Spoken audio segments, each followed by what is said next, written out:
Shabbat Shalom. As I mentioned, this week's parasha is the final one in the book of Exodus. The Mishkan, the tabernacle, is complete, the priests are bedecked, and the tablets in God's presence fill the space that the Israelites have built. Upon reading these final words in this book, as our B'nai Mitzvah will tomorrow morning, we declare Chazak, Chazak, V'nit Chazek.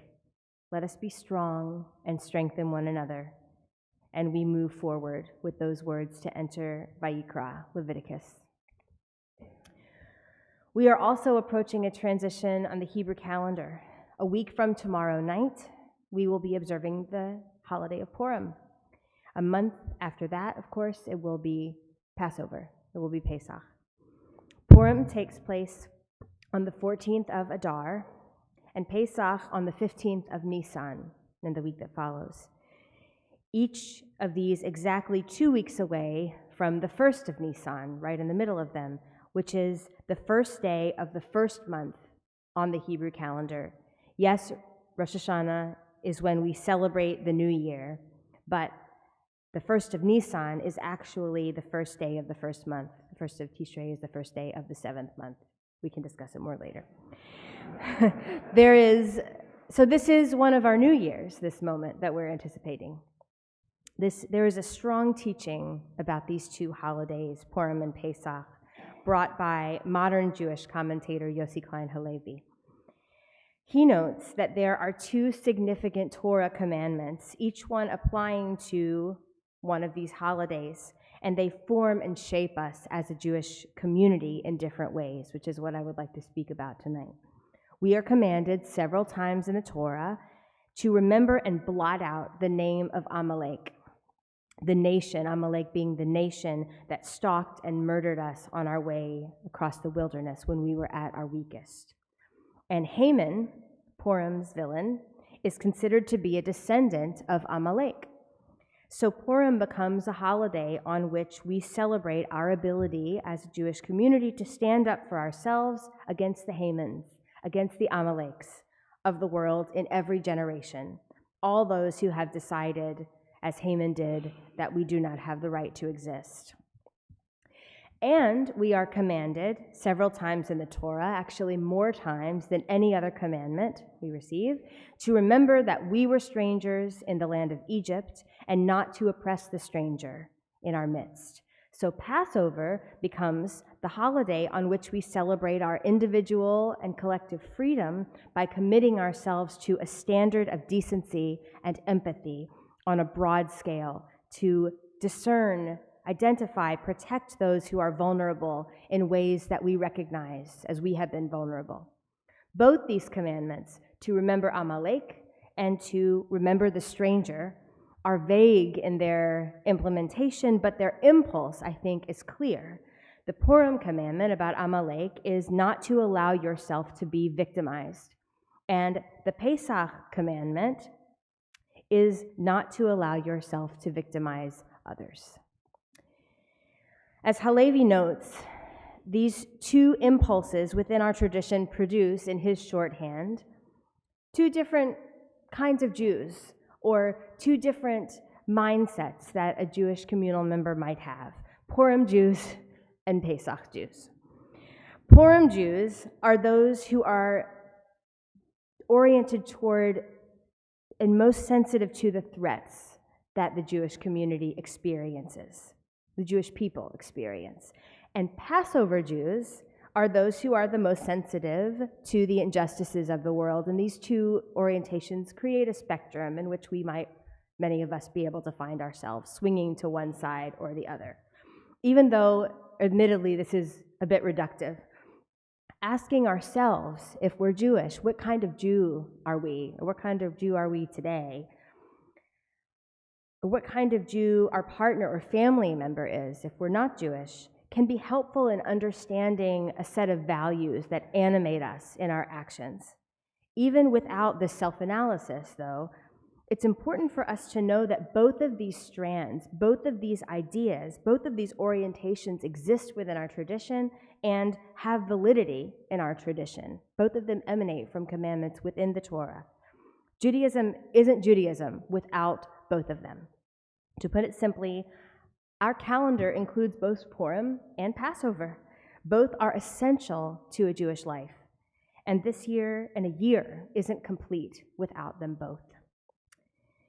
Throughout Jewish history, most Jews, meaning literally almost all Jews, except North American Jews living in this century and some of the last one, have never had the luxury of acting as Passover Jews. Never. Purim has been the dominant framework of their lives. The notion that a Jew would feel safe enough in their own body and powerful enough in their own status to share some of that safety and some of that power with another oppressed group is inconceivable to the Jews of Russia, or the Jews of France, or the Jews of Yemen, or the Jews of Ethiopia, or the Jews of Iraq, and is only occasionally conceivable to the Jews of Israel, depending on which war they're fighting. Though Jews have been a part of certain coalitions and political movements in some of these places in modern times, they were always Jews first, as a nationality apart from the rest. Understanding this reality of our people is crucially important for our ability to relate to Jews around the world and to authentically represent Jewish people in any setting. It is our unique identity as 20th and 21st century Jews in North America that has given us the privilege of feeling unaffected by the threat of anti-Semitism and even anti-Semitic violence that has always, in every place and time in our 2,000-year-old history since the expulsion from our ancient homeland, it has always been part of every Jewish community's life. In our time, Israel's relationship to Palestinians during this war, but for many years before it as well, bring this issue to a head, and the agony of our dilemma, to use Halevi's words, becomes clear.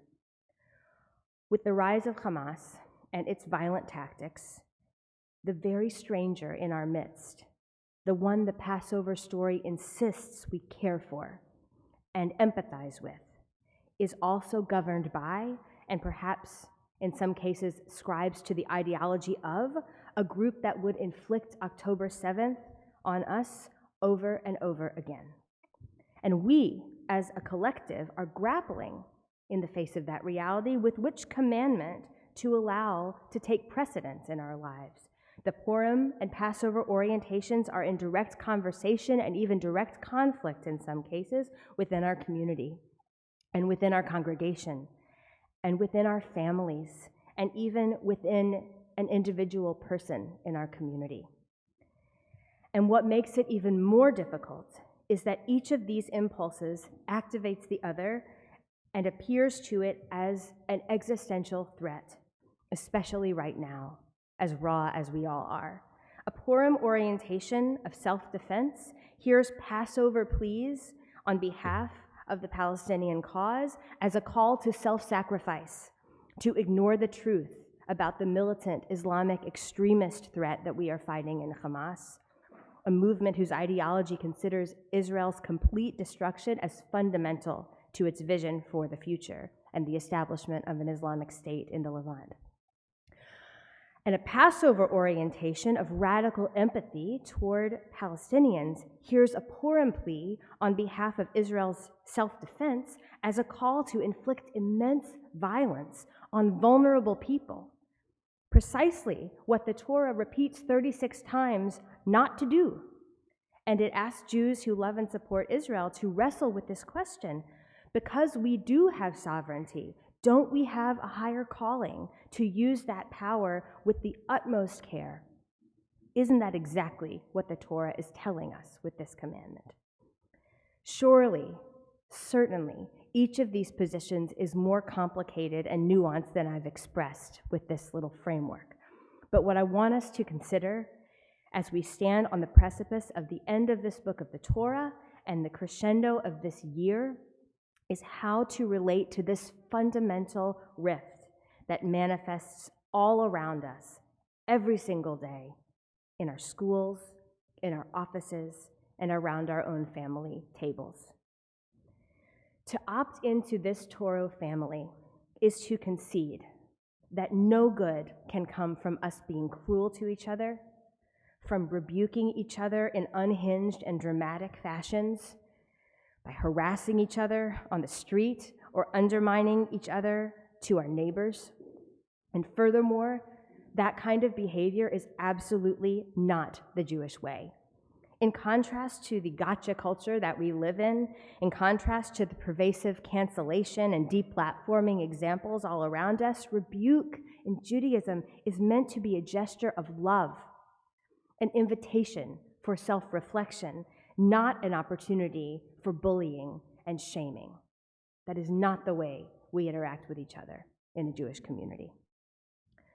So then, instead, we must teach each other, and not about politics, but about values. Purim and Passover are in dialogue as bookends of a transitional moment in the year, and so must we be, bringing to light with the brightness of the full moons of our respective holidays the best parts of the way that we see the world, and an openness to the possibility, the absolute certainty that there is much we do not see, no matter where we fall on this spectrum.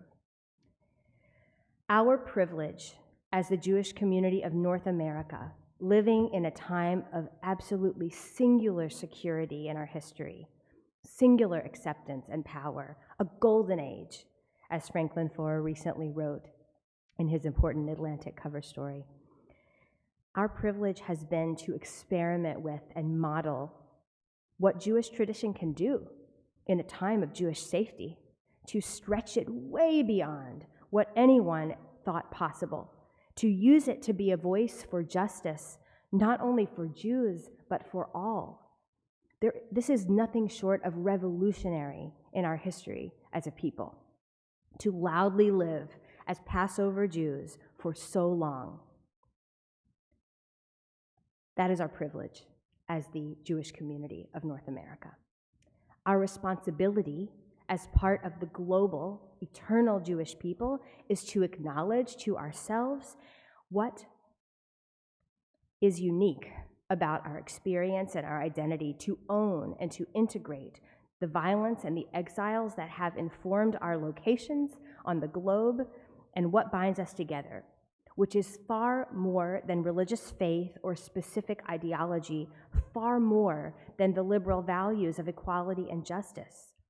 Defining Judaism using only these, albeit elegant, definitions, these elegant ideas, are a result of the flattening of Jewishness to fit into the narrow definition of what makes the American mindset comfortable, what it can understand. It is an ironic gesture of assimilation, actually, to define Judaism in these narrow ways. To be protective of our identity, our past and our future, we must own that we are bound together by a history, by a calendar, by a language, by rituals and customs that are ours and ours alone. We have had to be a stateless nation for most of our history, but a nation, a tribe, we have always been. There are people in our lives who can help us arrive at a sense of belonging in each of these frameworks and everything in between, with a grogger in one hand and a matzah in the other. In a time of such turbulence and such pain, there are surely some, who will refuse to hold both of these. And they may ultimately not be able to or choose to be part of building our collective future together. But I hope and pray that everyone in our Toro community will commit to try. Let that be what holds us together as we go from this chapter to the next. Chazak, chazak, v'nit chazek. Shabbat shalom.